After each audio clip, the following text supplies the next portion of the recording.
Hello friends, नमस्कार and welcome to Komal Nahata official. आज हम उन 5 रीजंस की बातें करेंगे जिसकी वजह से कोई भी स्टार, कोई भी actor, lead actors film sign करता है या करती है। लेकिन सबसे पहले आपको याद दिला दूं, अगर आपने अभी तक हमारे चैनल यानी आपके चहीते चैनल कोमल नाहटा ऑफिशियल को सब्सक्राइब ना किया हो तो इस वीडियो को देखने के बाद जरूर कीजिएगा।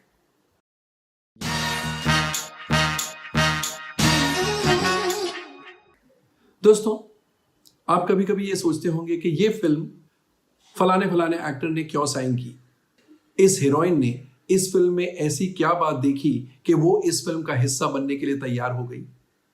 आइए इसके बारे में बात करते हैं। कई कारण हैं जिसकी वजह से एक हीरो या हीरोइन अपनी हामी देता है या देती है किसी फिल्म के लिए। सबसे पहला रीजन अगर हम ढूंढे तो वो ऑब्वियसली रोल, कितना चैलेंजिंग रोल है उसके अनुसार हीरो या हीरोइन अपनी हामी देता है या देती है। मिसाल के तौर पर अनिल कपूर ने ईश्वर जब साइन की थी, ऑब्वियसली इसलिए साइन की थी क्योंकि चैलेंजिंग रोल था, एक नया रोल था। इस प्रकार का रोल उन्होंने इससे पहले किसी फिल्म में अदा नहीं किया था। वैसे ही Vidya Balan the dirty picture, इस प्रकार का रोल किसी एक्टर या एक्ट्रेस को मिल जाए वो खुश नसीब समझे अपने आप को।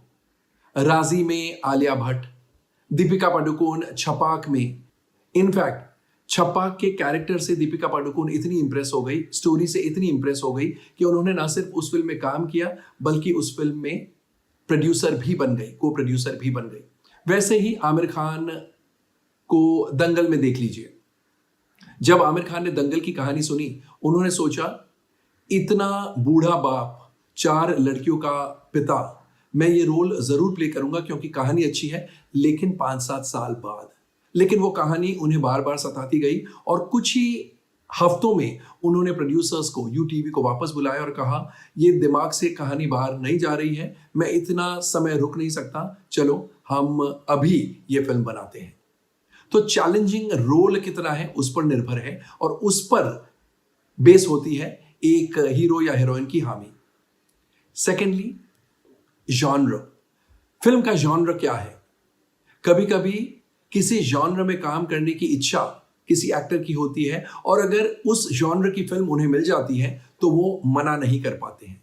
जैसे कि अर्जुन कपूर ने पानीपत साइन की। जब उन्हें पानीपत ऑफर हुई थी, उनका मन था कि वो हिस्टोरिकल से जुड़े एंड इसलिए ही जंप्ड एट द फिल्म।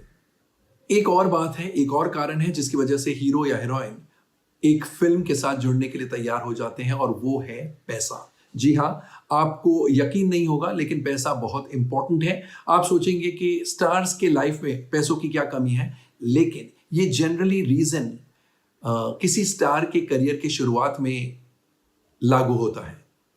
एक एग्जांपल दूंगा, प्रीति जिंटा, उन्हें एक फिल्म ऑफर हुई थी बहुत पहले, बहुत सालों पहले, जब वो सुपरस्टार नहीं बनी थी, जब वो बहुत बड़ी स्टार नहीं बनी थी। ऑफ कोर्स बड़ी थी लेकिन बहुत बड़ी स्टार नहीं थी।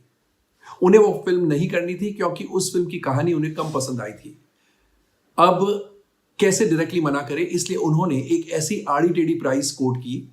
मिसाल के तौर पर अगर वो उस जमाने में एक्स प्राइस चार्ज कर रही थी, उन्होंने 60-70% ज्यादा प्राइस मांगी, ये सोच करके वो प्रोड्यूसर वापस लौटेगा ही नहीं।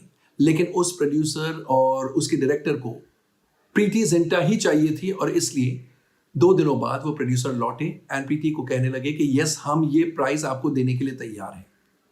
अब प्रीति जिंटा के पास कोई चारा नहीं था, उन्हें हामी देनी पड़ी बिकॉज उसके बाद वो क्या कहती कि आपकी स्टोरी अच्छी नहीं है, अच्छा नहीं लगता है। लेकिन इस डार्क क्लाउड इसलिए क्योंकि उस फिल्म ने अच्छा बिजनेस नहीं किया और प्रीति जिंटा को वो कहानी पसंद ही नहीं थी। इस डार्क क्लाउड की सिल्वर लाइनिंग ये थी कि उस फिल्म के बाद प्रीति जिंटा की प्राइस उस हायर अमाउंट पर पेग हो गई। न्यूज फैल गई पूरे इंडस्ट्री में कि प्रीति जिंटा को एक प्रोड्यूसर ने इतने फला प्राइस में साइन किया है और इसलिए वो उनकी नई प्राइस हो गई। चौथा रीजन कोस्टार भी हो सकता है। अब आप सोचिए, सुपर 30 जैसी फिल्म में हीरोइन का क्या काम था? Minimal work. फिर मृणाल ठाकुर ने उस फिल्म के साथ जुड़ने के लिए कैसे हामी दी? ऑफ कोर्स क्योंकि ऋतिक रोशन उस फिल्म के हीरो थे। एक एक्ट्रेस को इतनी early stage of a career में ऋतिक रोशन के साथ काम करने का मौका मिले और वो उसे हाथ से जाने दे, ऐसा होता नहीं है क्योंकि तब तक मृणाल ठाकुर कोई बहुत बड़ी स्टार नहीं मानी जाती थी, और इसलिए क्योंकि उन्हें ऋतिक रोशन की हीरोइन बनने का मौका मिल रहा था, उन्होंने सुपर 30 में काम करने के लिए अपनी रजामंदी दे दी। कभी कभी हीरो या हीरोइन तो ठीक है, कभी कभी किसी डायरेक्टर के साथ काम करने की इच्छा होती है, या किसी प्रोडक्शन हाउस, प्रोडक्शन बैनर या किसी प्रोड्यूसर के साथ जुड़ने की इच्छा होती है, जिसकी वजह से हीरो या हीरोइन अपनी हामी दे देते हैं। संजय लीला भंसाली, राजकुमार हिरानी, अब इन डायरेक्टर्स के साथ कौन मना करेगा फिल्म में काम करने के लिए? रोल छोटा हो या बड़ा हो, लेकिन उस डायरेक्टर के साथ जुड़ने का एक अपना ही थ्रिल होता है, जिसकी वजह से वो हामी दे देते हैं। आपने सुना होगा कि सारा अली खान खुद रोहित शेट्टी के ऑफिस गई थी ये कहने के लिए कि मुझे आपकी फिल्म में काम करना है, और जब रोहित शेट्टी ने उन्हें सिम्बा की कहानी सुनाई, उन्होंने पहले ही तय कर लिया था कि इस डायरेक्टर के साथ मुझे काम करना है, तो मना करने का सवाल ही नहीं। कहने का मतलब है कि वो सिम्बा का हिस्सा बन गई, and of course Simmba went on to become a major hit. Of course ये 5 अलग अलग कारण हैं। First is challenging role, second is genre of the film, third is money, vitamin M, fourth is co-star मतलब हीरो या heroine कौन है, and fifth is director या प्रोड्यूसर कौन है। इसका ये मतलब नहीं कि दे आर म्यूचुअली एक्सक्लूसिव, कभी कभी 2 या 3 कारण साथ में हो सकते हैं, एंड इनके अलावा भी छोटे मोटे कारण हैं, लेकिन 5 मेन रीजंस कोई एक्टर, कोई स्टार, कोई हीरो या हीरोइन फिल्म के साथ क्यों जुड़ता है, ये है।